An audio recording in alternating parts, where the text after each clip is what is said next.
The Tree by Colin Moore. One particularly brisk morning, when the fog rolls thick over the black hills of the countryside, two famished orphans are wheeled along the winding paths by a horse-drawn carriage.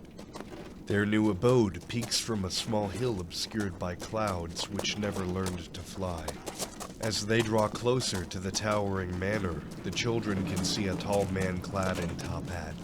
The carriage creaks to a halt, and the children meekly shuffle out into the unforgiving wind. The man looms over them in his Victorian air as his coat flaps about, but his posture unyielding to the elements. I am Count Edgar Saladar, your new caretaker. Welcome, Chandler. Welcome, Ermintrude. Thus was the extent of this man's warmth. Having no belongings to unload from the carriage, the driver whipped his horses, and the trotting faded away. In the foyer of this empty mansion, there is only a dinner table. Through large open doors, the children saw a library. Edgar told them that he spends most time whiling away the hours through books by the fire. Beyond the comfort of tales, there is a glass window that expands the entire length of the wall. Through this window, there is a dying garden with a twisted old husk of a tree on the far end. The children are told they are never to enter the garden alone. Edgar leads the children up decaying stairs as the smell of mildew grows thicker. After 100 winding steps, they reach a door in the south tower, and Edgar unlocks it with a looped iron key. The Count informs the children that this is their new bedroom, and to make themselves comfortable, as supper shall be ready on the hour. The newly adopted orphans enter their room to find 2 shoddy beds a little better than haystacks. There is a window with a frame never properly set, so there is a constant whistle of a draft. The children peer through the window to see the garden in detail. Decaying vegetables, compost ridden in flies, and the centerpiece of this corruption of Eden, that cursed petrified tree, with a hole in the center of it leading into the ground, obscured in darkness. The children immediately back away from the window to sit on their jagged beds in windy silence.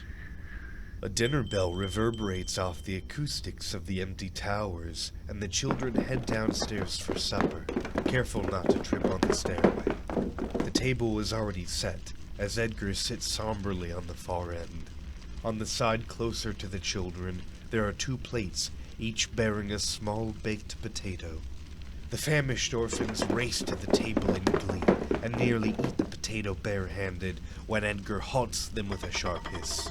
You will eat with a fork in the left hand and a knife in the right. And so the children took hold of their silverware and began eating properly. Edgar entertains them with a story. I remember being your age.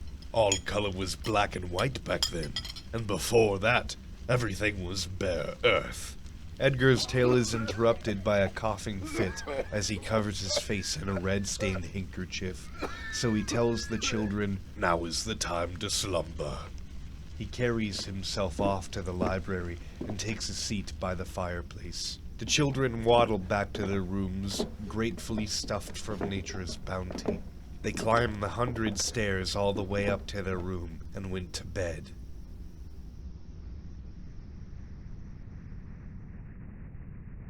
In the middle of the night, when the full moon illuminates the land, the children were interrupted from their slumber. They dragged themselves out of bed and walked to the window and saw shadows they hadn't before. The shadows of the branches danced around the tree in moonlit glee, as though trying to summon the rain. The children gazed in horror as a sogging, muddy arm grasped out from the hole in the tree, followed by a withered body. The man turns his head up and looks straight at them. His eyes are black as charcoal, all grass wilting before his breath. The children knew his name without a word being uttered. Behold, here lives Old Man Death. Old Man Death points at them mockingly and leaps stories high, only to latch on to their windowsill as light as a bird. The children scream as they rush to their door and struggle with the handle as Old Man Death unlocks the latches of the window, prying open the door. Just as Old Man Death slides the window open, they scramble down the staircase yelling for the Count, but it seems to extend on forever. How many hundreds of stairs have they nearly fallen down? Ermentrude trips on her dress, but they finally reach ground, so she doesn't fall far. Chandler grabs her by the hand, and they both run to the library where Edgar is staring into the fireplace, unmoving with completely white pupils.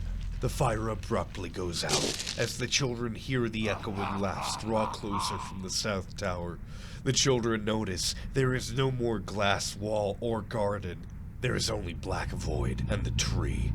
But the tree is not dead. Against all odds, leaves have started blooming. Death has left his kingdom to hunt the children, and so it has started decaying into life. To face death at the source of possibility is their only chance to escape. They run over the field of nothingness and enter the hole in the tree. There is no form down here. Not even their own bodies exist. Only mind. The children know each other are there, even though they hear total silence and see nothing.